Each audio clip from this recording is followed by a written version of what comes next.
Hello everyone, this is Tony. Welcome back to Trophy Travel Experiences. Today I'm doing a combined review of my experience at the Air Canada Signature Lounge in Vancouver, plus my flight from Vancouver to Seoul. I've done reviews on both these legs, the Signature Lounge and the trip from Vancouver to Seoul about a year ago. So this is more like an update video. So the Signature Lounge in Vancouver is open to those people primarily that book a business class ticket or redeem a business class ticket. If you use upgrades to upgrade from economy or premium economy into business, either with points or with money, you cannot get access. So it's kind of a nice lounge, and it's one of the best business class lounges I've ever seen because there's not many that actually serve you meals. Most times it's first class that will have like a sit down restaurant. So it's really a special experience. It's not as crowded as the normal Air Canada lounge because I think with that lounge, if you have status like 50K, 100K, 25K, you get into the lounge. But that, even I think at the super elite level, I don't believe you get access to the Signature Lounge. You must be traveling in business and have to buy or redeem a business class ticket. In addition to their a la carte menu, which is a sit-down lunch or dinner, whatever it is, they also have a buffet spread, which is nice in case you don't really want to sit down. But it's one of the pleasures that I find with traveling Air Canada business, which is not, I don't see anywhere else, where you can actually have a real sit-down meal, like a restaurant meal, and then when you get on board, you don't have to eat at all. And generally, I find the food selection in the Signature Lounge better than on the plate. I like that it is a sit down, almost like a restaurant environment. They seat you at a certain seat, they take your order. So it's really nice, actually, a nice benefit for business class people in Air Canada. And again, I don't see this anywhere else in business class on other airlines. They do change up their menu quite frequently. This is different from the menu that I had a year ago, but they do have staples like the Hawksworth burger still on it. Even I think my friend traveled about a month or 2 months ago, and even the menu at that time had switched. So it's kind of nice that they switch it up, especially for those people who travel a lot on Air Canada. Our flight was 1 p.m., so we got to the lounge around 11 a.m. It was still pretty crowded, but they did have seating for us. And will mention for those of you who are wine drinkers, they have a pretty decent wine selection for a business class lounge, better than normal. So I had a glass of Laurent Perrier Rosé, then followed by a Hugal, a Pinot Gris, from Alsace region, and then a red wine, I think from the Puglia region. So a nice little selection. They have nice cocktails too. Good selection of beverages. I started off with the Brent Lake Wagyu Carpaccio. So very nice dish. Presentation is very nice, and I thought it was a nice dish.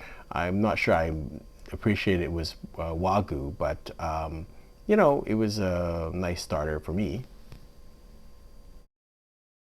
Again, I think you have to remember this is included in your ticket or your redemption.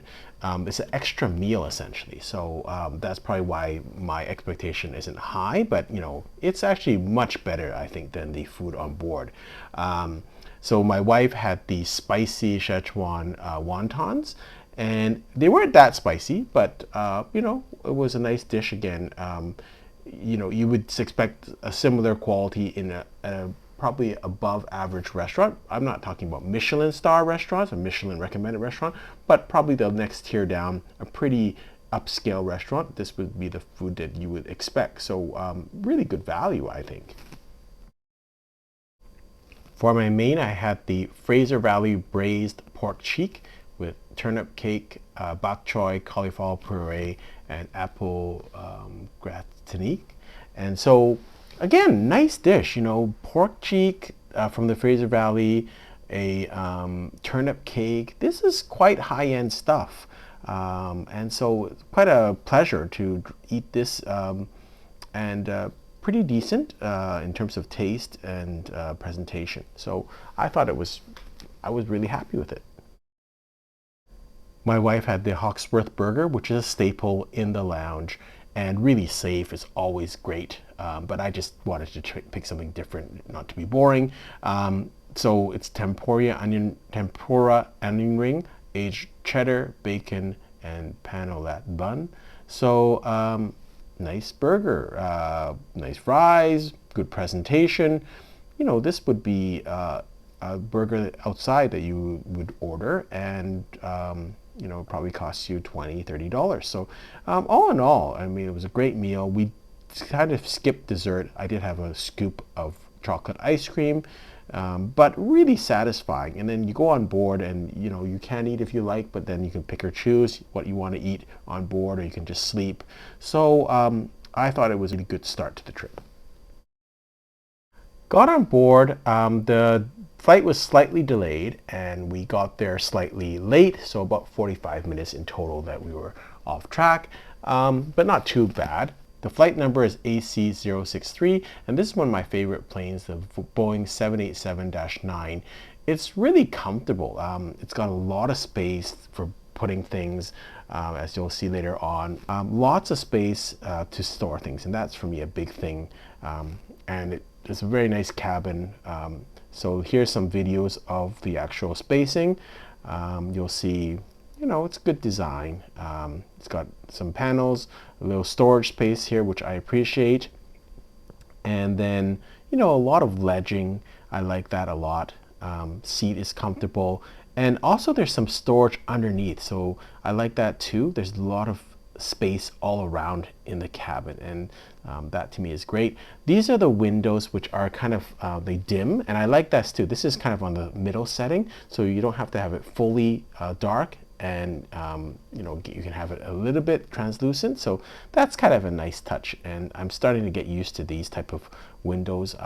I used to like just the pull down windows where you can just shut it, but this has got its nice tone to it too, because you can have it fully light, you can have it half light, or you can have it fully dark. So I kind of like that. Once on board, they served dinner around an hour after takeoff. And again, the nice thing is I've already eaten, so I don't have to have everything on board. Service standard is always quite consistent at Air Canada. Boringly good in a way, I would say. It's not exceptional, I would say, but they're always friendly and they always do a good job. So I actually like the consistency of service and the consistency of the planes. Wine selection is decent. Again, I think the wine selection is better in the signature suite or lounge. This one, I know they have to produce some Canadian wines on there, so that's what they do. They have the Laurent Perrier Brut Champagne. I skipped the white wines and I went directly to the red wines, had a glass of the Viena Rioja and also the Il Poggio Glenacto. I was actually going to not eat the appetizer, but it looked so delicious, so I did actually have it. It was the prawn cocktail served with spicy seafood sauce, accompanied with creamy guacamole, pineapple, red peppers, and jalapeno. It was nice and fresh. I had the seasonal salad and the garlic bread, so I ended up actually eating 2 meals. I love the idea that we're going to Seoul and they're serving some Korean options, so I was really looking forward to this. So I had the traditional beef bulgogi served with steamed rice, spinach, carrots, green onion, garnished with sesame seeds. It was actually quite tasty. The beef bulgogi was really nice and tasty. The plain rice was very plain, but I thought it was quite a decent dish. You know, if I was served this in a restaurant in Vancouver, I'd be pretty happy with it. It's you know, it's a decent quality dish. I skipped the rest of the dinner service. There was a cheese course and dessert, which was okay. And then about an hour and a half before landing, they serve you breakfast, and I chose the Korean option, which is Korean barbecue chicken with aromatic and flavorful kimchi fried rice. So this was not as good as the beef bulgogi. I thought the Korean barbecue chicken was very nice. It was very spicy, whereas the kimchi fried rice was not as spicy, didn't have a lot of kimchi flavor, and also was a little soggy. All in all, I quite enjoyed the flight. It's a long flight, 11 hours and a bit. Here we are coming into Seoul, which is fairly mountainous. The whole terrain of Korea is quite mountainous. But I enjoyed it as much as you can enjoy an 11-hour flight. And I liked the aircraft. The food was pretty decent on board, but the signature suite, of course, makes a huge difference in terms of the enjoyment of the food. Hope you've enjoyed this video. Until next time, safe travels.